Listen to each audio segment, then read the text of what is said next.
Estamos juntos? Diz assim a palavra do Senhor. Dizei-me vós, os que quereis estar sob a lei, acaso não ouvis a lei? Pois está escrito que Abraão teve 2 filhos, um da mulher escrava e outro da livre. Mas o da escrava nasceu segundo a carne, o da livre mediante a promessa. Estas coisas são alegóricas, porque estas mulheres são 2 alianças. Uma, na verdade, se refere ao Monte Sinai, que gera para a escravidão. Esta é Agar. Ora, Agar é o Monte Sinai na Arábia e corresponde a Jerusalém atual, que está em escravidão com seus filhos. Mas a Jerusalém lá de cima é livre, a qual é nossa mãe. Porque está escrito: alegra-te, ó estéril, que não dás à luz. Exulta e clama, tu que não estás de parto. Porque são mais numerosos os filhos da abandonada que os da que tem marido. Vós, porém, irmãos, sois filhos da promessa, como Isaque. Como, porém, outrora o que nascera segundo a carne perseguia ao que nasceu segundo o Espírito, assim também agora. Contudo, o que diz a Escritura? Lança fora a escrava e seu filho, porque de modo algum o filho da escrava será herdeiro com o filho da livre. E assim, irmãos, somos filhos, não da escrava, e sim da livre.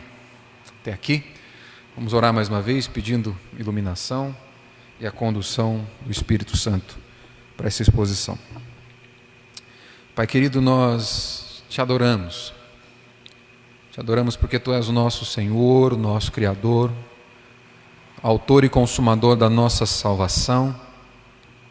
Tu és o nosso Pai querido. E o Espírito de Teu Filho que habita em nós clama a Abba Pai, e é por causa do Teu Espírito que nós clamamos nessa noite. Já Te adoramos, ó Deus amado, com nossas canções e orações, e meu pedido nessa noite, nesse momento, é que nós adoremos o Senhor com o nosso coração completamente aplicado em compreender, em ouvir aquilo que o Senhor tem a nos ministrar. Pai Santo, esse é o momento em que nós aquietamos o nosso coração e buscamos, ó Deus, estar atentos à Tua voz. Portanto, eu peço, Pai Santo, em nome de Jesus, que o Senhor use de graça para conosco essa noite, ministre ao nosso coração, edificando o Teu povo pela Tua palavra, Senhor, e que saiamos daqui durante a exposição glorificando o Senhor e após a exposição glorificando ao Senhor, para que o Teu nome seja exaltado em cada instante. Eu oro confiante no nome santo do nosso Senhor Jesus. Amém. Amém. Louvado seja Deus. Nós vimos até aqui, no capítulo 4, em especial no capítulo 4, e inclusive na semana passada, se você correr teus olhos aí para o início do capítulo 4, você vai ver que dos versos de 1 a 7, que foi o que a gente viu há 2 domingos atrás, nós vimos aqui que Paulo relembra os Gálatas que nós somos filhos de Deus por causa da vontade de Deus. Ninguém se torna filho de Deus porque assim ele mesmo quis, mas por causa de Deus, por causa da graça de Deus, por causa da vontade soberana de Deus, nós nos tornamos filhos de Deus. É isso que Paulo vai defender nos versos de 1 a 7 que nós vemos aí. Na semana passada, nos versos de 8 até o 20, nós vimos mais uma vez a preocupação do apóstolo Paulo. Ele já vem externando essa preocupação ao longo dos 3 primeiros capítulos de Gálatas. Aqui fica evidente mais uma vez que Paulo está preocupado com a condição daqueles cristãos na Galácia. A igreja que Paulo plantou, que Paulo pregou ali, agora estava sendo ameaçada pelo legalismo, pela idolatria do legalismo. Eles que abandonaram a idolatria pagã, agora estavam abraçando uma outra idolatria, que é, no fim das contas, não muito diferente daqueles que estavam antes, porque em ambos os casos, sejam idólatras pagãos ou idólatras religiosos, em ambos os casos eles estavam perdidos, estariam perdidos. Então Paulo escreve a porção anterior que nós vimos na semana passada, nos versos de 8 a 20, para chamar a atenção dos Gálatas, mostrando para eles: vocês estão querendo trilhar um caminho do qual eu já fui retirado. Antes eu era como esses que está assediando vocês aí, que estão assediando vocês, querendo ganhar o coração de vocês para que vocês voltem à condição de escravo na qual eles estão. Que vocês voltem a confiar nos seus próprios méritos e desconfiarem ou se esquecerem da obra de Cristo. A preocupação de Paulo é a tentativa de evitar que aqueles judaizantes tivessem sucesso no meio dos Gálatas. E a princípio parece que alguns estavam tendo êxito.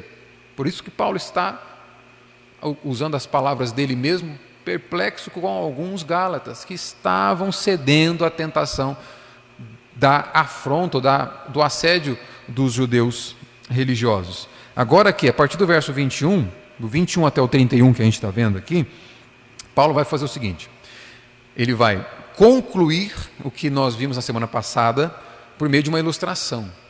Ele vai usar uma história do Antigo Testamento, uma história da lei, que é tanto usada pelos judaizantes.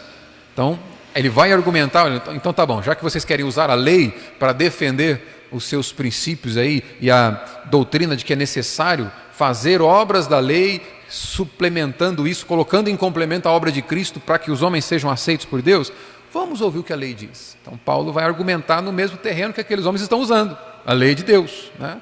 Essa é a argumentação que Paulo vai fazer aqui. E o que Paulo vai nos ensinar a fazer é lermos a lei, ou para usar o termo que ele usa, ouvirmos a lei a partir do Evangelho. Há uma forma correta de ler a lei de Deus. O cristão ele se relaciona com a lei de Deus a partir de Cristo. E esse é o tema que eu quero meditar com os irmãos aqui hoje.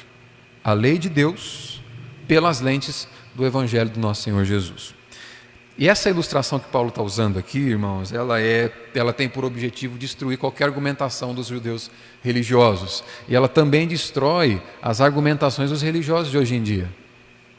Porque eles diziam que pelo trabalho duro você seria aceito por Deus. Se você se empenhasse e construísse méritos o suficientes para Deus olhar para você e dizer: está ok, você está conseguindo, você está se esforçando bastante. Eles ensinavam que a partir desse esforço, que em algum momento viria a ser suficiente, as pessoas poderiam ser aceitas por Deus e se tornarem filhos de Deus e entrarem em um relacionamento de intimidade com Deus. O problema é que o que Paulo vai dizer aqui, que na verdade, geralmente, aqueles que se sentem mais capazes para viver de forma religiosa, geralmente os mais orgulhosos, aqueles que se veem mais corretos, aqueles que se veem mais íntegros, moral e religiosamente falando, geralmente são os que ficam fora da família de Deus. É para isso que ele vai fazer essa ilustração aqui, para mostrar que não é a aptidão religiosa que te faz ser aceito como filho de Deus, mas é uma outra coisa. E um esboço que eu separei aqui em 4 partes para nós refletirmos nessa passagem. Esse é o momento em que você anota. E eu sonho com o dia em que eu verei a igreja anotando a pregação. Isso vai ser fantástico, porque você vai poder chegar em casa depois, sentar na mesa com os filhos. Olha só o que o pastor falou domingo. Isso aqui é para a gente ruminar durante a semana. Até lá, o esboço aqui é o seguinte: primeiro ponto que a gente vai ver nos versos 21 e 23, Paulo vai mostrar que existe uma forma correta de se ouvir a lei, de se ir para o conteúdo do Antigo Testamento. O segundo ponto meu vai ser nos versos 24 e 25, e aqui nós vamos ver a lição que Paulo nos dá com o exemplo de Agar, aquela escrava com quem Abraão teve um filho. E Paulo vai mostrar ali qual é a realidade espiritual da escravidão que os religiosos estão inseridos. O meu terceiro ponto vai ser nos versos 26 e 27, e nós vamos ver que, em oposição a Agar, Paulo, usando o exemplo de Sara, a esposa de Abraão, com quem Abraão teve o filho da promessa, vai servir para nós como o exemplo daquela que recebe graça de Deus. E aqui nós vamos ver a realidade espiritual da liberdade evangélica. Então, de um lado nós temos a escravidão da idolatria religiosa, e de outro lado nós temos a realidade espiritual daqueles que são verdadeiramente livres. E eles não conquistam a sua liberdade, eles a recebem de graça do nosso Senhor. E por fim, Paulo vai fazer uma aplicação pessoal nos versos 28 até o 31, mostrando qual que é a relação entre os dois filhos de Abraão. E isso existe até os dias de hoje, a gente vai meditar aqui. Então, primeiro ponto aqui: existe uma forma correta de você ler o Antigo Testamento. É por isso que muitos que têm como primeiro contato com a Escritura o Antigo Testamento desprovido da lente cristã, da lente do Evangelho, desistem da leitura. Ou muitos crentes, muitos que professam fé evangélica, não gostam do Antigo Testamento. Quanto mais o livro de Salmos. E olha lá o 23, 91, Então eles têm muita dificuldade de se encantarem com a literatura do Antigo Testamento. Paulo vai nos mostrar que talvez essa dificuldade que as pessoas têm com o Antigo Testamento é porque estão lendo errado. Existe uma forma correta de se ler. Olha aí, verso 21 mais uma vez. Dizei-me vós, os que quereis estar sob a lei, acaso não ouvis a lei? Pois está escrito que Abraão teve 2 filhos, um da mulher escrava e outro da livre. Mas o da escrava nasceu segundo a carne e o da livre mediante a promessa. E agora Paulo vai destrinchar o significado disso aqui. Vai aplicar esse evento histórico como uma ilustração, cheio de princípios para nós aqui. Quando Paulo diz aí no verso 21, quereis estar sob a lei, ouçam aqui, vocês que querem estar sob a lei, ele está se referindo àqueles homens que queriam viver debaixo da lei, tendo a lei como um critério para a aceitação dos homens diante de Deus. É com esses homens que ele está se referindo. É a esses homens. Ele está chamando para essa argumentação, para esse jogo de retórica aqui, esse debate teológico, chamando eles para entender o seguinte: olha, escuta aqui, vocês que acreditam que a lei de Deus é o meio pelo qual você será aceito como filho de Deus, vamos ouvir o que a lei diz. Por acaso você tem observado o que a lei diz? Então, 3 destaques que a gente consegue fazer aqui. Primeiro, irmãos, não existe, nunca existiu, não existe, nem jamais vai existir qualquer ser humano sobre a terra que não se relacione com a lei de Deus. Cada ser humano que Deus traz para essa humanidade se relaciona com a lei de Deus. Ou se relacionam em rebeldia, desobedecendo a lei de Deus, ou se relacionam com obediência à lei de Deus. Então, não há neutralidade. Ou você está fugindo de Deus e rebelde com relação à vontade dele, ou você está buscando viver, obedecendo à vontade dele. A grande questão aqui é que dentre esses que buscam obedecer à lei de Deus, também se subdivide em 2 grupos. Então vamos voltar um passo atrás aqui. Não existe ninguém na terra que não se relaciona com a lei de Deus. Ou por um lado, você está rebelde a ela, afrontando, desobedecendo a vontade de Deus, ou por outro lado, você está buscando, está se sujeitando à lei de Deus e buscando obedecê-la. A questão é que esse grupo aqui dos que se sujeitam à lei de Deus, um faz do jeito certo, o outro faz do jeito errado. E Paulo está combatendo os que fazem do jeito errado. É isso que nós vamos ver aqui. Por exemplo, alguns, e esses que estão sendo agora confrontados por Paulo, acreditam que todos os artigos da lei dados por Deus a Moisés precisam ser minuciosamente observados e cumpridos. Caso contrário, você jamais será filho de Deus. Existem aqueles que pensam dessa forma. Esses daí, eles veem a aceitação do homem por Deus, eles veem a salvação numa espécie de balança, em que um lado tem a quantidade das suas obras e do outro lado tem a quantidade de seus pecados. E o que esses legalistas, o que esses religiosos vão interpretar? Que a sua aceitação, a sua salvação é, no fim das contas, uma balança. Quanto mais pecado você tiver, mais obra você precisa fazer, mais atividade religiosa, mais comportamento religioso, mais caridade, mais obras, mais méritos você precisa colocar do outro lado da balança para equilibrar a conta. E é necessário, eles acreditam que Deus vai fazer, no fim das contas, uma comparação.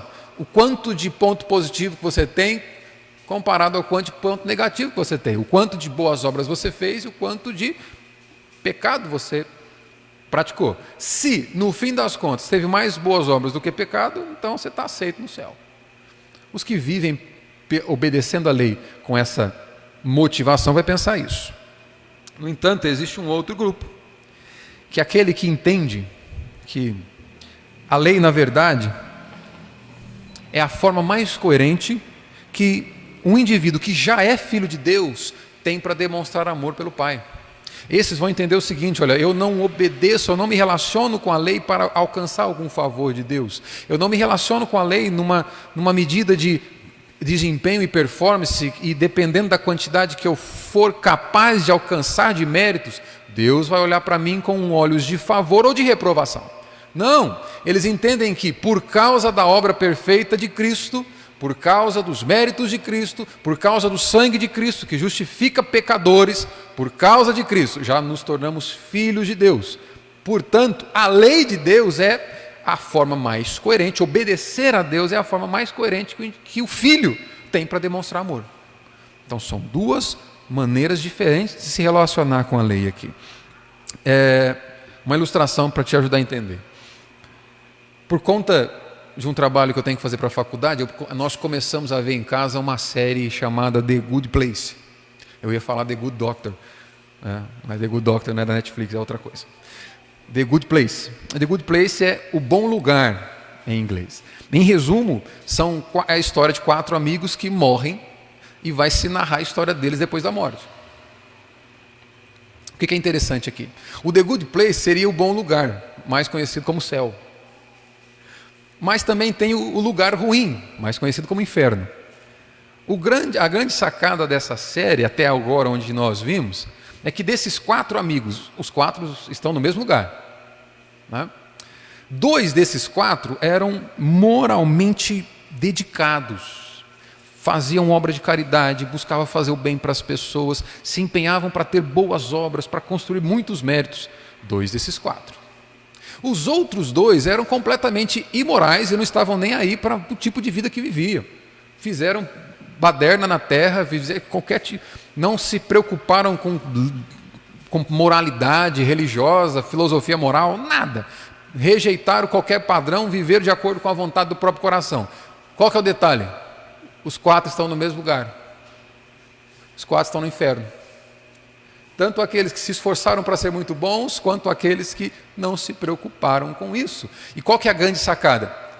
O Evangelho está presente aqui. Porque aqueles que se esforçaram para ser muito bons na terra, mas foram parar no inferno, faziam suas boas obras com a motivação pensando apenas em si mesmo. Faziam suas boas obras com motivação errada. Não faziam caridade pensando em se importar com os outros. Faziam caridade para receberem aplausos, para apaziguar a própria consciência pecaminosa. A grande questão aqui é a motivação inadequada ao se relacionarem com a lei de Deus, mandou todos para o mesmo lugar. Isso é uma forma prática para ilustrar que ninguém entrará diante de Deus e terá a eternidade diante dele por aquilo que fez na terra. O que te credencia a entrar ou não é a confiança que você depositou naquilo que Cristo fez na terra e te entregou por graça. É isso que nós vamos defender. Isso é evangelho. Evangelho é isso. Por isso que é boa notícia. Evangelho não é um conselho que se dá para as pessoas. O evangelho é uma notícia que se conta para elas. O que um conselho faz? Olha, você precisa fazer tal coisa para a sua vida melhorar. Isso é um conselho. O conselho é o que você faz. O que você diz que as pessoas têm que fazer. Evangelho não. Evangelho é o que você diz que Cristo fez por elas. E isso é que muda todas as coisas. Olha ainda o verso 21, Paulo vai continuar dizendo assim: acaso não ouvis a lei? Vocês querem viver pela lei, mas vocês estão prestando atenção? Vocês estão lendo direito? E ele continua, esse verbo ouvir aqui no grego é entender, é perceber o sentido daquilo que se ouviu, é ouvir e compreender. Paulo está dizendo, olha, vocês usam tanto, vocês argumentam, constroem a sua argumentação doutrinária com base no Antigo Testamento, mas vocês estão lendo errado. Tem um jeito certo de ler o Antigo Testamento, tem um jeito certo de se entender aquilo que Deus quer na sua lei. E quando ele se refere à lei aqui, é o conteúdo, em especial da Torá, os 5 primeiros livros do Antigo Testamento, mas de um modo geral, todo o Antigo Testamento. E Paulo já havia chamado a nossa atenção para o real objetivo da lei de Deus aqui. Se você correr teus olhos rapidamente, olha lá os versos 19 do capítulo 3 e 22. Capítulo 3, versos 19 e 22.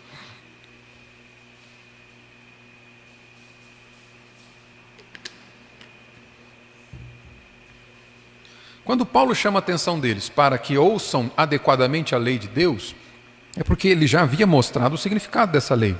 Qual é o objetivo? No verso 19 do capítulo 3, ele disse assim: qual, pois, a razão de ser da lei? Foi adicionada por causa das transgressões, até que viesse o descendente a quem se fez a promessa. Paulo está dizendo aqui, olha, a lei, o Deus tem um objetivo muito claro com a sua lei. Uma vez que ele está defendendo a superioridade da promessa que Deus faz para Abraão, em detrimento da lei que Deus deu para Moisés, esse é o conteúdo do capítulo 3, vou avançar para a gente ganhar tempo. Aqui, Paulo está dizendo o seguinte, ele pode ser questionado, e realmente ele era. Então, para que serve a lei? Qual o objetivo de Deus em ter dado a lei para seu povo e dizendo para eles, obedeçam, porque é a minha lei? Aqui Paulo diz, o objetivo dessa lei é te deixar consciente da sua incapacidade de salvar a si mesmo. Por isso que ele diz, foi adicionada por causa das transgressões, ou seja, para que ficasse evidente a sua transgressão, para que ficasse evidente que por teu esforço você não dá conta. Olha o verso 22, mas a Escritura encerrou tudo sob o pecado, para que mediante a fé em Jesus Cristo fosse a promessa concedida aos que creem. A forma correta de nos relacionarmos com a lei de Deus é, ao termos contato com ela, identificarmos a nossa incapacidade e corrermos para Cristo em busca de um Salvador. É isso que Paulo está mostrando aqui, olha. Tente obedecer todos os mandamentos de Deus e veja se consegue. Na perfeição como a lei requer. E Jesus amplifica o significado dessa lei lá no Sermão do Monte. E ele vai dizer, olha, se você tão somente odiar alguém, você já cometeu o mesmo crime daquele que assassinava no Antigo Testamento, por exemplo. Tente viver pela lei e seja aceito por Deus por ela. Eu não sei, talvez você nunca odiou ninguém no teu coração, né? Mas é isso que Jesus amplifica aqui, o real sentido da lei. Então Paulo está dizendo o seguinte, olha, a lei não foi dada por Deus para que você fosse salvo por ela, ou se relacionasse com Deus, se tornasse filho por meio dela. Deus deu a lei para você saber que você não dá conta, e você precisa de um Salvador, e corre para Cristo. Agora o próprio Senhor Jesus trata disso, deixa que eu vou ler, em João capítulo 5, verso 39, veja o que Jesus diz para esses mesmos homens aqui que estão assediando os Gálatas. Esses mesmos homens aqui que estão querendo viver pela lei. Olha o que Jesus diz. João capítulo 5, verso 39. Examinais as Escrituras, porque julgais ter nelas a vida eterna, e são elas mesmas que testificam de mim. Jesus está dizendo, olha, vocês julgam ter vida eterna porque vocês observam a lei. Mas presta atenção, a lei está apontando para mim. O objetivo da lei é te fazer correr para mim. Enquanto o ser humano não correr para Jesus, ele não entendeu o significado da lei de Deus. Enquanto o ser humano não desistir do seu próprio esforço e se abraçar, se apegar confiantemente ao esforço de Cristo, ele ainda não entendeu o papel da lei. Por isso que Paulo está chamando a atenção para que entendamos que existe uma forma correta de ouvir a lei. Verso 22, olha lá. Pois está escrito. Então Paulo vai dizer o seguinte, olha, volta comigo para o capítulo 4, verso 22. Gálatas capítulo 4, verso 22. Então o argumento de Paulo vai ser o seguinte, tá ok, vocês querem viver pela lei, vamos ver o que a lei diz. Verso 22 ele diz assim, pois está escrito que Abraão teve 2 filhos, um da mulher escrava e outro da livre. É aquela história que o irmão Fábio narrou aqui logo na primeira parte da nossa liturgia. O Paulo está fazendo esses homens que querem viver pela lei a lembrar o que a lei diz. E a Bíblia conta ali em Gênesis capítulo 16 que tardou a promessa de Deus. Estava aos olhos de Sara e de Abraão, estava demorando para Deus cumprir aquela promessa de dar um filho e através desse filho gerar uma multidão de descendentes. Não vinha. Sara velha, Abraão velho, Sara estéril, não vinha. A Sara teve uma ideia, vou pegar a minha serva. Sara fez uso de um costume comum daquela época, em que ela pega uma escrava dela, uma escrava que ela trouxe do Egito, entrega para Abraão e diz, se deite com ela, o filho dela vai ser o meu filho, e pronto, vai começar a tua descendência. Pois é, mas esse não era o meio de Deus. Então qual que é o pensamento do judeu? Olha só, os judeus diziam o seguinte: nós somos filhos, nós somos descendências físicas de Abraão, e por termos o sangue de Abraão correndo nas nossas veias, isso automaticamente nos faz aceito diante de Deus. Isso automaticamente nos faz salvos. O simples fato de termos nascido da descendência de Abraão, termos o sangue de Abraão correndo aqui, isso nos garante. Garante a nossa redenção, garante nosso pertencimento a Deus para todo sempre. Olha só o argumento de Paulo. Ok, vocês estão se apegando ao fato de serem descendentes físicos de Abraão. Acontece que Abraão não teve um filho só. Esse é o argumento de Paulo. Abraão teve 2 filhos. Ismael, por parte de Agar, e Isaque, por parte de Sara. O que Paulo quer dizer? Portanto, se a descendência física de Abraão for suficiente ou for tão importante, então os judeus não são diferentes dos ismaelitas.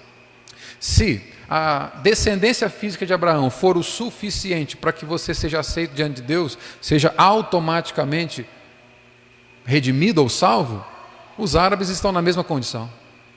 Porque Ismael deu origem ao povo árabe. E árabes e israelitas, você sabe até hoje como que é o relacionamento entre eles. Eles não se bicavam desde esse tempo, desde o tempo da narrativa da lei no Antigo Testamento, não havia comunhão entre esses 2 povos. Paulo está argumentando isso. Olha, se ter o sangue de Abraão correndo nas veias é suficiente, os árabes também têm. Eles são descendentes de Abraão. Não basta. O objetivo do argumento de Paulo aqui é o seguinte, irmãos. É óbvio que existe diferença entre os descendentes de Isaque e os descendentes de Ismael. Existe diferença entre o filho que Abraão teve com a escrava e o filho que Abraão teve com a mulher, com Sara. Só que essa diferença não é física, ela é espiritual. E o que Paulo quer dizer é o seguinte: todos aqueles que são representados por Agar, a escrava, são os homens que depositam a sua confiança naquilo que eles são capazes de fazer, ou que eles acham que são capazes de fazer. Ao passo que todos aqueles que são representados por Sara ou pelo filho de Sara representam, significam aqueles que reconhecem que eles não têm qualquer condição de dar uma mãozinha para Deus. São aqueles que reconhecem que se não fosse a graça de Deus, se não fosse a intervenção soberana de Deus mudando a realidade natural, nenhum ser humano seria aceito diante dele. Nenhum homem seria aceito. Ninguém se tornaria filho. Nós temos aqui os 2 povos. São 2 povos que se relacionam com a lei de Deus. São 2 tipos de pessoas que entendem que a lei precisa ser obedecida.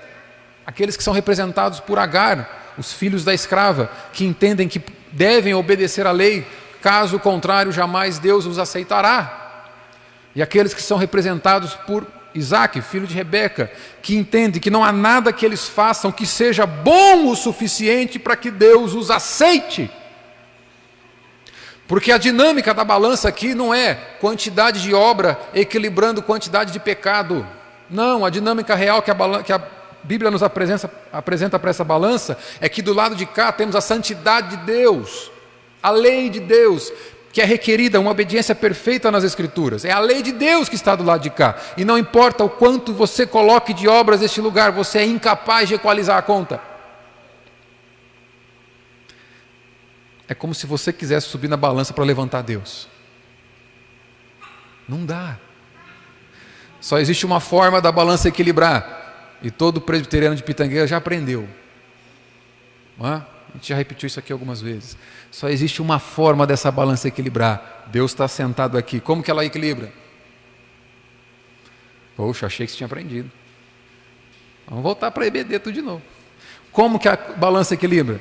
Só se Deus vier para o lado de cá. E Ele faz isso em Jesus Cristo. O Deus homem vem na terra para resolver o problema que você não dá conta. Por isso, Paulo vai continuar no verso 23, olha comigo aí.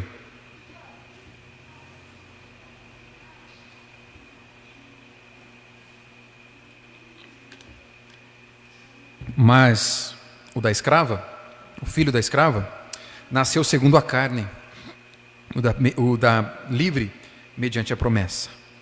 Nascer segundo a carne. O que Paulo quer dizer aqui?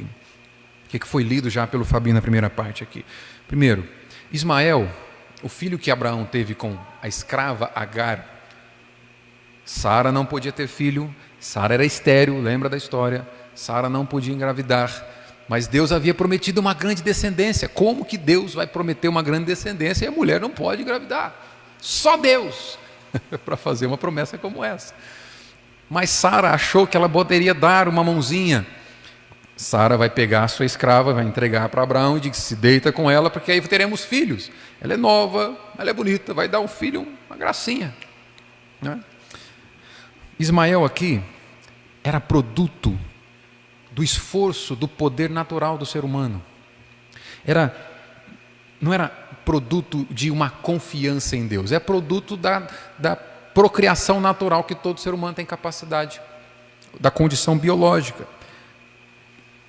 Ismael, ele nasce segundo o esforço empreendido por Abraão e Agar.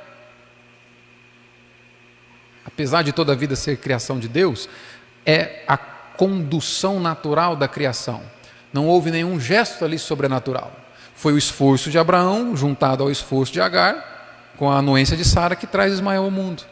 Por isso que Ismael está representando todos aqueles que acham que são capazes de serem aceitos diante do Deus Criador, santo, infinito e pessoal, com a sua habilidade natural de fazer as coisas.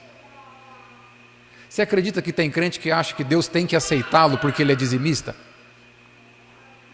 Eu falhei o ano inteiro, Deus tem que me aceitar, eu fui dizimista. Deus não tem para onde correr. Você acredita que tem crente que acredita que Deus deve aceitá-lo pelo simples fato dele não faltar os domingos na igreja? Isso é Ismael.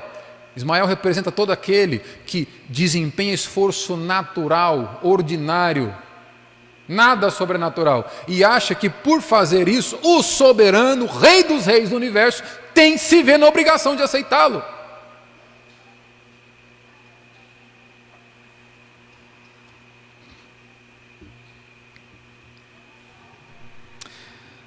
Outra coisa, essa passagem aqui, ela nos mostra que o nascimento de Ismael, ele não é só resultado ou produto de um ato físico.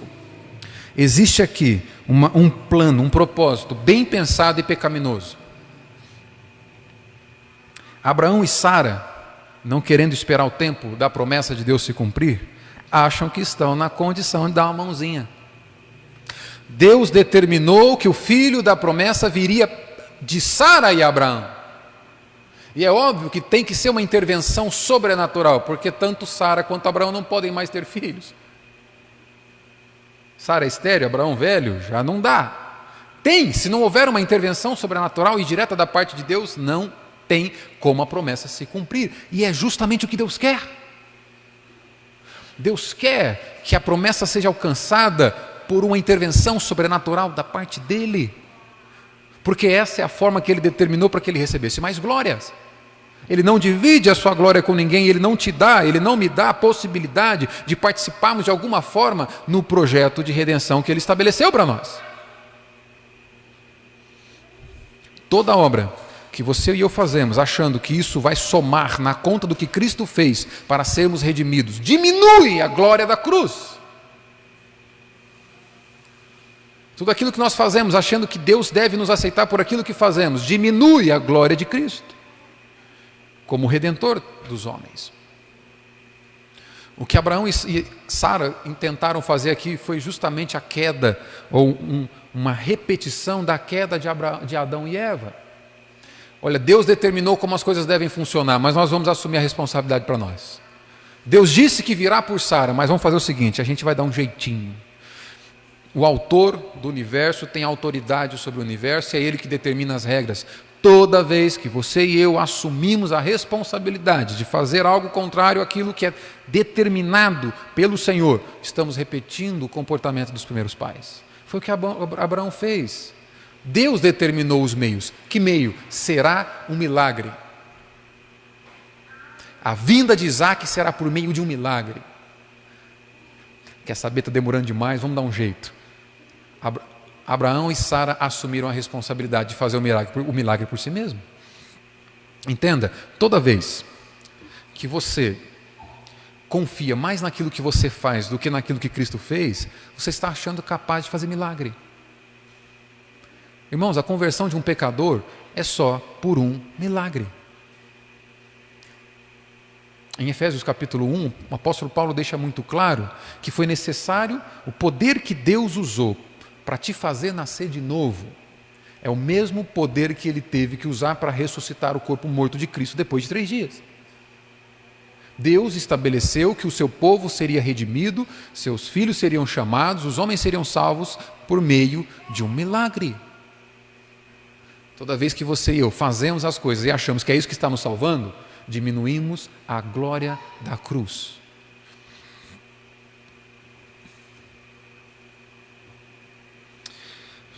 Isaac nasceu mediante a promessa. Isaac é o contrário de Ismael aqui. Isaac nasceu como resultado da fé de Abraão. Foi quando Abraão desistiu de salvar a si mesmo. Quando Abraão desistiu de dar um jeitinho e falou, olha, não me resta outra oportunidade, suprema oportunidade de confiar em Deus. Quando Abraão desistiu de resolver o problema e confiou na promessa, Deus executou o que ele queria fazer. Para a glória dele. Amém? Portanto, irmãos, o plano de redenção, o plano que Deus estabeleceu para me salvar, para te salvar, em momento nenhum passa pela necessidade de Deus ficar esperando que você exerça a sua vontade de querê-lo, de aceitá-lo. O plano de redenção em te transformar em filhos, não em nenhum momento passa pela necessidade de Deus ficar esperando você obedecê-lo de forma perfeita para que ele te aceite. Como se ele ficasse lá, olha, eu já fiz tudo, agora está na tua mão, não tem mais o que fazer. Se você não fizer, que Deus soberano é esse? Não, a tua obediência está no pacote do plano de redenção.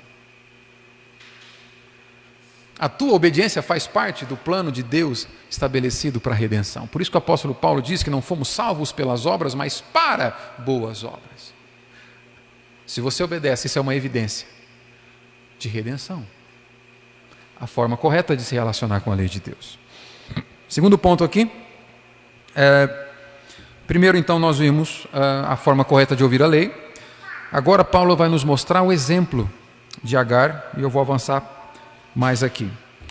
A realidade espiritual da escravidão. Agar representa a escravidão. O verso 24, Paulo vem dizendo o seguinte, olha, estas coisas são alegóricas, porque essas mulheres são duas alianças, 2 pactos, 2 contratos. É interessante a gente entender que essas 2 alianças que são ilustradas, representadas por Agar e Sara, são alianças que Deus fez. Deus fez a aliança que é representada por Agar, que Paulo vai chamar mais à frente aqui de aliança do Monte Sinai, ou seja, a aliança dos 10 mandamentos, a aliança da lei. E foi Deus quem fez a aliança por meio, ou representada por Sara, que é a aliança abraâmica. A grande questão é que as 2 têm um papel específico. Deus estabeleceu esse papel. A aliança que é representada por Sara é superior à aliança que é representada por Agar. Essa aliança da graça de Deus, a promessa de Deus salvando pecadores que não merecem, é superior à aliança que diz que os homens devem obedecer à lei. E foi isso que Paulo disse, olha rapidamente capítulo 3, verso 17. Gálatas 3,17, Paulo diz assim, e digo isto, uma aliança já anteriormente confirmada por Deus, a lei que veio 430 anos depois não a pode abrogar, de forma que venha a desfazer a promessa. Qual que é a ideia aqui? A promessa que Deus fez de te salvar é mais importante do que a sua tentativa de ser salvo. É isso, trocando em miúdos. A promessa que Deus fez de te resgatar para Ele, como se transformar em filho de Deus, a partir de Cristo Jesus é mais importante que a sua tentativa de se salvar a si mesmo. A aliança que é representada por Agar, olha o verso 24 aí. Paulo está dizendo que se refere ao Monte Sinai, que gera filhos para a escravidão. Essa aliança aqui também tem um propósito no plano de Deus. E ela já foi cumprida.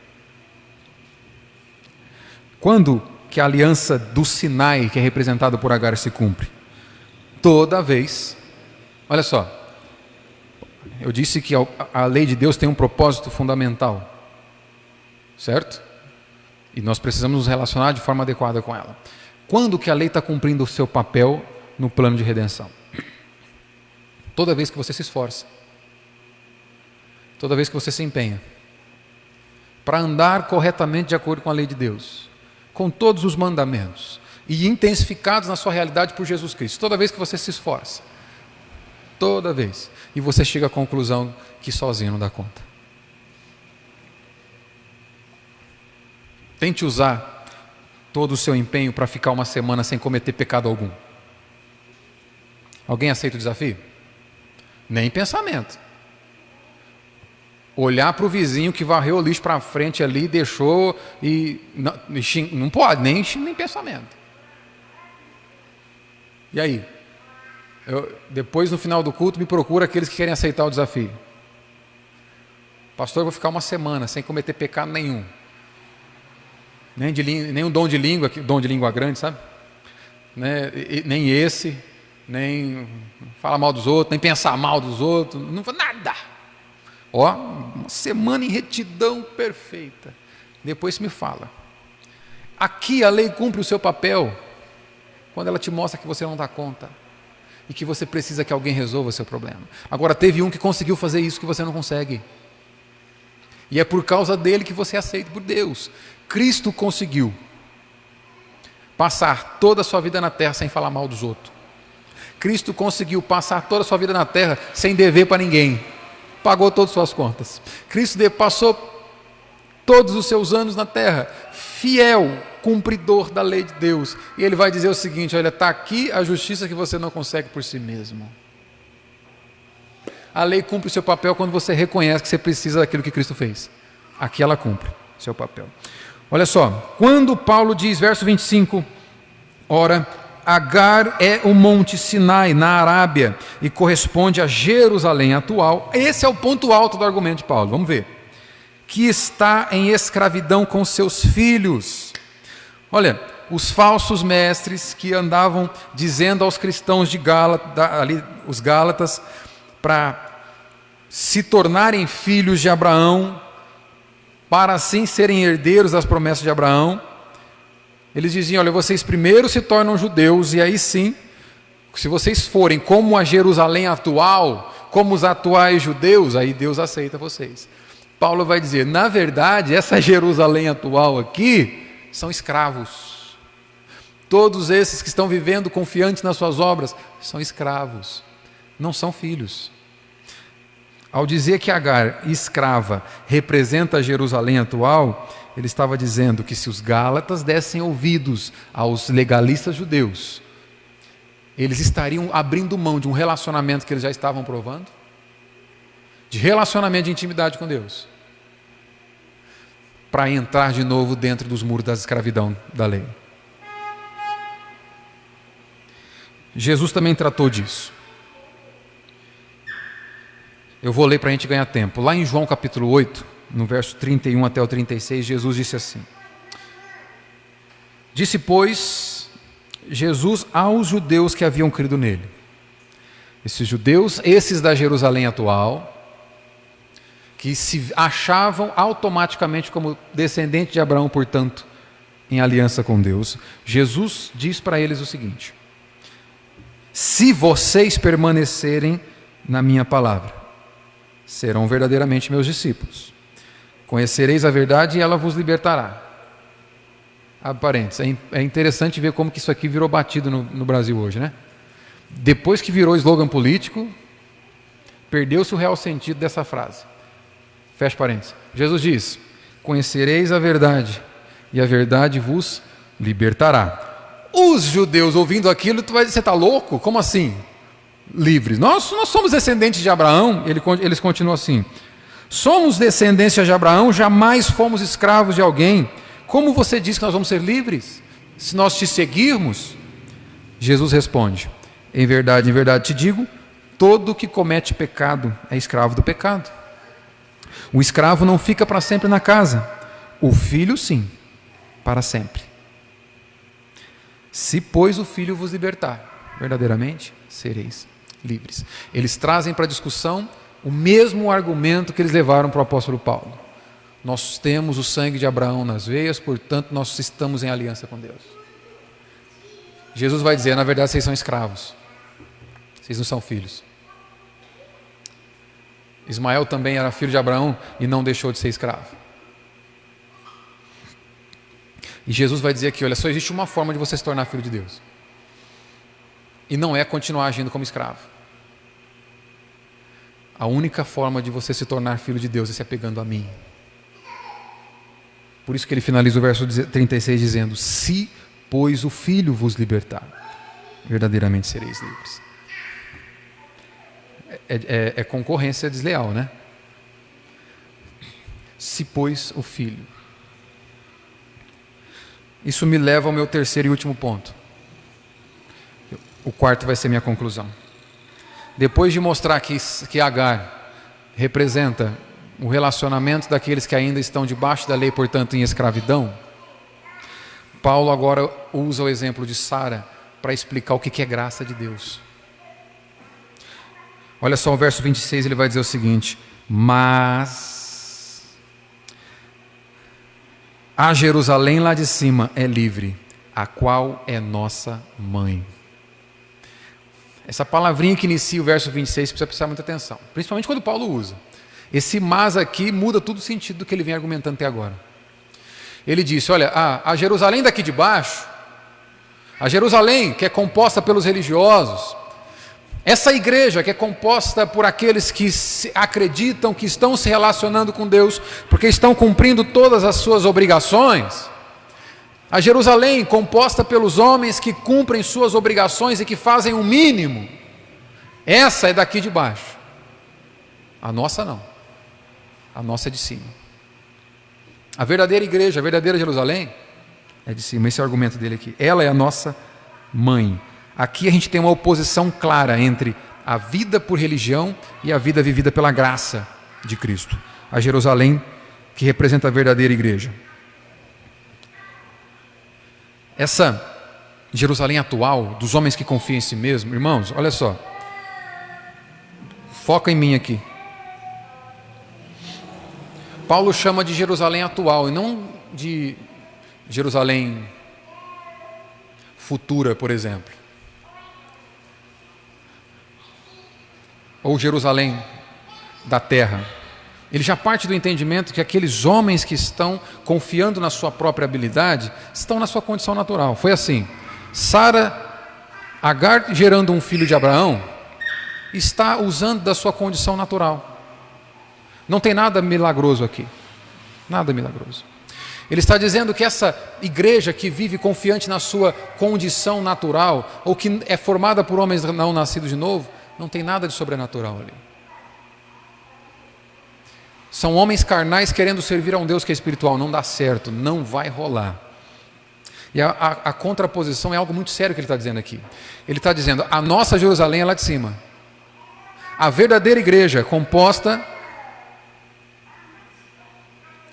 A igreja composta por homens que nasceram de novo, porque creram no Evangelho de Jesus Cristo, essa será lá de cima.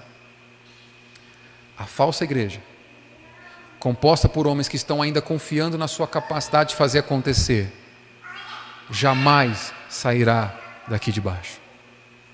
Irmãos, isso é muito sério, porque nós podemos afirmar aqui a possibilidade de existir igrejas cheias de gente morta. Se o Evangelho não é pregado, se o Evangelho não é anunciado a ponto de que nós confiemos naquilo que Cristo fez, muito mais naquilo que nós somos capazes de fazer, nós podemos construir aqui um lugar cheio de gente de baixo. É isso que ele está dizendo aqui.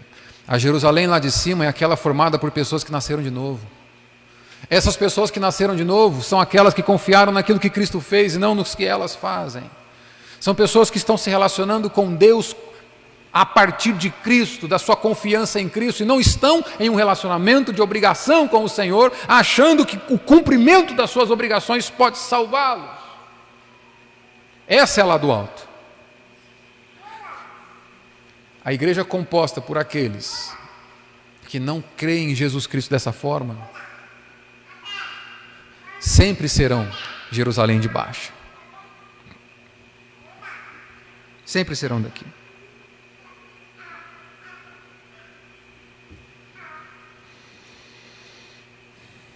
No verso 27, Paulo vai citar aqui um outro texto da lei.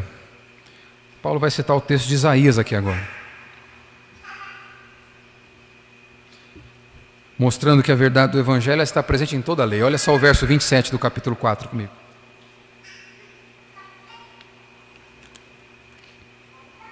Porque está escrito: alegra-te, ó estéril, que não dás à luz, exulta e clama, tu que não estás de parto, porque são mais numerosos os filhos da abandonada que as da que tem marido. Olha só, para a gente caminhar para o final aqui. No contexto original desse texto que Paulo está usando, foi escrito por Isaías, e essa palavra foi destinada aos judeus que estavam no exílio da Babilônia. Eles estavam se vendo como homens fracos. Eles estavam como escravos, longe da sua terra natal, se vendo como incapazes de mudar a sua situação. Eles precisavam de um milagre. Eles se viam como frágeis. O efeito especial combinou na hora errada. Era para passar a hora que o culto acabasse. Passou na hora errada. Mas ao vivo essas coisas acontecem. Esse povo de Israel que ouve essa fala de Isaías aqui, alegra-te, ó estéril, que não dá luz a filhos, era uma geração inteira de escravos que se viam como incapazes de mudar o seu cenário. Eles não tinham forças. Eles olhavam para as outras nações, olhavam para a nação que estava subjugando eles e viam nações poderosas, enquanto eles eram muito fracos. Sabe o que Deus diz para os fracos? Eu espero que nós tenhamos muito fracos aqui nessa igreja. Eu espero que nós tenhamos muitos frágeis aqui. O meu objetivo, o nosso objetivo aqui como igreja é termos pessoas frágeis, fracas, como essa aqui, como essas aqui que Paulo está pedindo, que o próprio Deus ama. Se você olha de Gênesis e Apocalipse, nós vamos ver que Deus tem uma inclinação por gente fraca. Deus tem uma inclinação por pessoas sem poder, por pessoas frágeis. Veja só, uma pequena nação, Israel, no meio de tantas nações poderosas, e Deus faz dessa pequena nação o seu povo particular, que nos representa, aponta para a igreja. Deus usa coisas frágeis para cumprir com seus propósitos. O próprio Criador assume uma natureza frágil como a minha e a sua para mudar o cenário da nossa história. Deus tem uma inclinação por coisas frágeis. Então não tenha medo de ser fraco. Porque 1 Coríntios capítulo 1, verso 28, o apóstolo Paulo diz assim: e Deus escolheu as coisas humildes do mundo. O religioso é incapaz de ser humilde. Porque ele é incapaz de reconhecer que ele é um pecador, incapaz de salvar a si mesmo e que depende da graça de Deus. O religioso não consegue. Por isso Paulo diz: Deus escolheu as coisas humildes do mundo, e as desprezadas e as que não são, para reduzir a nada as que são, a fim de que ninguém se vanglorie na presença de Deus. Mas vós sois dele, em Cristo Jesus, o qual se tornou da parte de Deus sabedoria e justiça e santificação e redenção, para que, como está escrito. Olha só, olha o que nós temos em Cristo. Não deixe passar desapercebida essa frase. Quem está comigo diz amém. 3 pessoas. Tem mais alguém? Aumentou para 4, 5. Olha só, verso 30. Veja o que Jesus representa diante de Deus, você. Como ele nos representa. Mas vós sois dele. 1 Coríntios 1, verso 30. em Cristo Jesus, o qual se tornou, da parte de Deus, sabedoria, justiça, santificação e redenção. Quando Cristo se ofereceu em sacrifício para Deus, Ele ofereceu tudo isso. Sabedoria, que você não é incapaz de ter. Sabe aquela sabedoria? Eu compreendi o Evangelho, portanto agora sou salvo. Não, essa sabedoria é dele. Se você crê, porque Ele te deu. Se você compreende o Evangelho, é porque Ele te deu sabedoria. Segundo, justiça. Olha, eu consegui fazer as coisas direito. Não, Ele conseguiu. Uma justiça que nós não conseguimos, Ele nos dá. É dele. Terceiro, santificação. Cristo não é apenas o ponto de partida para você começar a se relacionar com Deus e a partir de agora você está por sua conta e risco. Não, Cristo é tudo que você tem. A santificação, a santidade que Deus recebe todos os dias da sua vida é a de Cristo. Por fim, redenção. Se você se apega a Cristo pela fé, todas as vezes que o Criador do universo olha para mim e para você, Ele tem do lado dele aquele que nos representa com tudo isso. Sabedoria, justiça, santificação e redenção. Cristo é o teu, é o meu mediador que está do lado do Pai dizendo, foi por eles.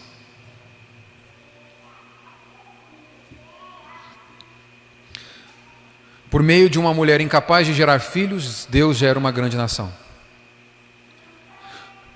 A família dessa mulher dela viria um outro filho, que também veio de uma mulher incapaz de dar à luz, não por ser infértil ou por ser estéril, mas por ser virgem, a mãe de Jesus. E Cristo é o cumprimento da promessa que Deus faz para Abraão, de que nele as famílias da terra seriam abençoadas. Quando Paulo nos chama a atenção a essas palavras aqui, no verso 27, alegra-te, ó estéril. A estéril é aquela mulher incapaz de gerar filhos. Ele está dizendo, olha, você que é incapaz de resolver o seu problema, alegre-se. Você que é fraco, você que se vê diante da lei de Deus, você que ama a lei de Deus, mas você que se vê incapaz, apesar de amá-la, você se vê incapaz de entregar para Deus tudo aquilo que Ele merece. Ele olha para você e te diz, alegra-te. Porque não será na tua capacidade de fazer acontecer, mas é naquilo que Ele já fez acontecer. Quando Paulo nos chama para observar essas frases, são mais numerosos o filho da abandonada que os da que tem marido. O compromisso de Deus é com as pessoas fracas. O compromisso de Deus é com os frágeis que reconhecem que eles não têm força em si mesmos. Esse é o compromisso de Deus. Por isso que em Mateus capítulo 5, verso 3, nosso Senhor Jesus nos diz, bem-aventurado. Alguém aqui já tentou ser feliz na vida? Não? Já? Eita. Quem já batalhou muito para ser feliz na vida? Pastor, eu já ruí o diabo que o pão amassou para tentar ser feliz na vida. Pois é, Jesus simplifica a nossa busca. Mateus capítulo 5, verso 3, Jesus diz assim, bem-aventurado. O bem-aventurado não é o homem feliz. Não. Para com isso. Bem-aventurado é o homem mais que feliz. Jesus está dizendo o seguinte, você quer ser feliz de verdade? Bem-aventurado são os mendigos de espírito, o pobre de espírito, o humilde de espírito. Bem-aventurado, feliz de verdade é o indivíduo que reconhece que ele não tem nada na mão. Feliz de verdade é o indivíduo que ele reconhece que ele é completamente dependente do favor de Deus. É assim que o mendigo vive, não é? O mendigo ele não tem como se sustentar e ele depende que alguém o assista na sua necessidade. Jesus está dizendo, feliz de verdade é o indivíduo que entende que ele não tem nada para oferecer para Deus. Ela está competindo comigo, está vendo, né? Feliz de verdade é o homem que entende que ele não tem como chegar diante de Deus e dizer, ó, está aqui, eu fiz minha parte, faça a tua. Feliz de verdade é aquele que entende, Senhor, se não for pelo teu amor incondicional, pela tua graça e misericórdia, eu estaria perdido. Esse é feliz de verdade. Por quê? Jesus diz, porque deles é o reino dos céus. Em contrapartida, é como se ele dissesse para mim e para você, nenhum arrogante entrará lá. Nenhum orgulhoso nas suas próprias obras entrará lá. Nenhum moralmente perfeito com a motivação errada estará lá. Porque o reino dos céus é daqueles que confiaram na perfeição da obra oferecida e realizada pelo Senhor Jesus. E por fim, Paulo faz uma aplicação pessoal, que está do verso 28 até o 31, mostrando a relação que existe entre os que vivem pelas obras e os que vivem pela graça. Olha só. Vós, porém, irmãos, sois filhos da promessa, como Isaque. Como, porém, outrora o que nasceu segundo a carne perseguia ao que nasceu segundo o Espírito, assim também agora. Contudo, que diz a Escritura? Lança fora a escrava e seu filho, porque de modo algum o filho da escrava será herdeiro com o filho da livre. Verso 31. E assim, irmãos, somos filhos, não da escrava, sim da livre.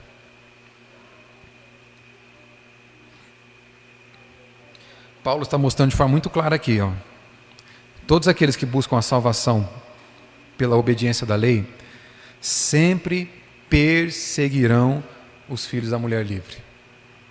Aqueles que confiam plenamente na graça de Cristo, sempre serão perseguidos naqueles que confiam nas próprias obras. Isso que Paulo está mostrando aqui. Isso acontece porque o evangelho ele é mais ameaçador para o religioso do que para o não religioso. Você falar do evangelho da graça para o irreligioso, tanto faz. Ele não se importa com isso. Você falar do evangelho da graça para um religioso, isso é uma ameaça. Como assim? Você está dizendo que eu não posso participar da minha salvação? Como assim? Você quer dizer que Deus não vai usar as minhas obras para colocar na balança e equilibrar a conta? Sempre haverá perseguição. E uma das maneiras que a gente tem para reconhecer que se a nossa autoimagem ela é baseada na justificação que Cristo nos dá, ou nas inutilidade das nossas obras, é o fato de você não odiar aquele que pensa diferente. É o fato de você não agir com hostilidade com aquele que não tem a mesma convicção teológica que você tem. Porque era assim, os judeus odiavam os gentios. Porque eles achavam que era necessário um esforço duro. E a evidência que você tem para demonstrar que a sua confiança está em Cristo, você não tem tanta facilidade para odiar aquele que pensa de forma diferente. Aliás, você não age com hostilidade com ele. Nós confiamos na perfeição moral de Cristo e não na nossa mesma. Homens perfeitamente morais e homens imorais tendem a estar no mesmo lugar por toda a eternidade. Isso aqui tem implicações diretas para a gente finalizar, irmãos. Eu vou fazer algumas perguntas e você responde aí no teu coração. Como que você se sente quando não é capaz de satisfazer os padrões e as expectativas que você mesmo ou outras pessoas colocam sobre a sua vida? Aquele que tem dificuldade para viver pela graça de Deus ou pelo Evangelho, sempre estará na busca por satisfazer a opinião de terceiros. Ele ainda não conseguiu entender que o real valor dele está na obra de Cristo. Ele sempre vai se importar demais com a opinião dos outros, com a forma como os outros o vê. Deus não te recebeu como filho porque você fez tudo direito, mas porque Cristo fez tudo direito por você. Não tente comprar um favor de Deus com obras que não se comparam com as obras de Cristo. O meu conselho, mais uma vez, é que você olhe para Jesus nessa noite e desista de salvar a si mesmo. Entenda que aquele gesto na cruz é suficiente para que Deus te aceite. E a sua busca por viver para Deus agora será motivada por um amor incomparável, por causa daquilo que Ele já fez. Por fim, esse aqui é para fechar, hein? Vou fechar com graça de ouro. Esteja atento. Quem está atento? Estejam atentos ao nível da sua alegria durante o culto. O religioso é incapaz de se alegrar com o culto a Deus. O religioso, ele está ocupado demais, salvando a si mesmo, para descansar num culto para Deus. Ele está preocupado demais com tudo que está acontecendo e com o que ele tem que fazer, ao invés de cultuar ao Deus que já fez tudo, que ele é incapaz de fazer para ser salvo. O religioso está ocupado demais, pensando em cada detalhe, minuciosamente da lei. Esteja alegre ou esteja atento com o nível de alegria no culto. Por outro lado, aquele que compreendeu que apesar de não merecer nada, exceto condenação, recebe graça, portanto, salvação eterna. Irmãos, estar diante daquele que te ofereceu o gesto inigualável de amor incondicional é a possibilidade mais prazerosa que alguém pode usufruir nessa realidade. Esteja atento com o nível de alegria na presença de Deus. O religioso está ocupado demais com todos os detalhes e não consegue descansar o seu coração no Senhor.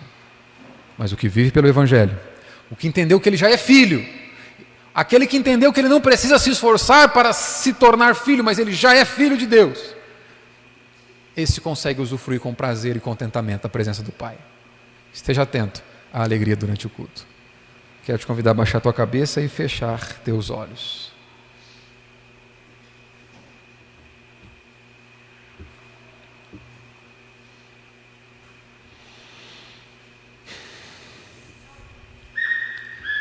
Pai Santo, nós estamos chegando ao final de mais um culto,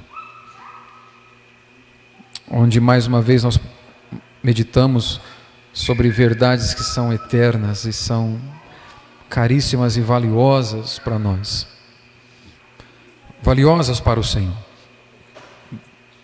Pai Santo, a minha oração nessa noite é que Teu Espírito que habita em nós nos ajude a compreendermos o real sentido de sermos livres em Cristo Jesus. Ajude-nos a compreendermos o real sentido de sermos filhos de Deus. Ajuda-nos a entendermos o que foi que nos tornou em filhos de Deus. Pai Santo, abra os nossos olhos para que nós compreendamos o significado da cruz. Abra os nossos olhos para que nós compreendamos o significado do Evangelho, dessa boa notícia que resgata pecadores e que lhes confere salvação eterna e relacionamento de intimidade com Deus, aqui, agora. Ó Deus amado, ajuda-nos a compreendermos por meio do Teu Santo Espírito, por meio de um milagre, assim como vimos aqui essa noite, a conversão é resultado de um milagre. Ajuda-nos, ó Deus, por meio da operação do Seu Santo Espírito, a fim de que a vida na Tua presença seja prazerosa para aqueles que usufruem dela. Não permita que nós percamos cada oportunidade que temos de satisfazer os nossos afetos, ó Deus, de provar do Seu amor diante da Tua presença. Ó Deus, mas que por meio do Teu Santo Espírito que habita em nós e que clama, Pai querido, nós sejamos envolvidos nesses dias, ó Deus, pela verdade que emana da Tua palavra, que em Cristo Jesus, imerecidamente fomos feitos filhos de Deus e podemos provar do amor eterno desse Pai, que nos ama de forma incondicional. A minha oração é pedindo que o Senhor interfira no curso natural da nossa incapacidade, assim como a Sua intervenção sobrenatural mudou a história de Abraão e Sara. Interfira, ó Deus, com o Teu poder nas nossas vidas, levando-nos, ó Deus, a novos nascimentos, levando-nos, ó Deus, a vida de intimidade com o Senhor, a homens e mulheres que confiam em Cristo Jesus e que se deleitam na graça concedida no nosso Redentor Jesus. Pai Santo, nós precisamos do Teu Santo Espírito para isso. Porque, como já vimos aqui, sozinho nós não damos conta. Realiza um milagre nas nossas vidas, de homens e mulheres que compreendem o significado do Evangelho do nosso Senhor Jesus. Eu oro agradecido em um nome santo de Jesus. Amém e amém. E agora, filhos e filhas, que a graça do nosso Senhor Jesus, o amor do nosso Deus e Pai, o consolo, o conforto, a iluminação do Santo Espírito de Deus estejam sobre cada um de vocês e sobre todo Israel de Deus, espalhado por entre as nações, agora e para todos sempre. Amém e amém. Louvado seja o nome do Senhor. Irmãos, chegamos ao final de mais um culto.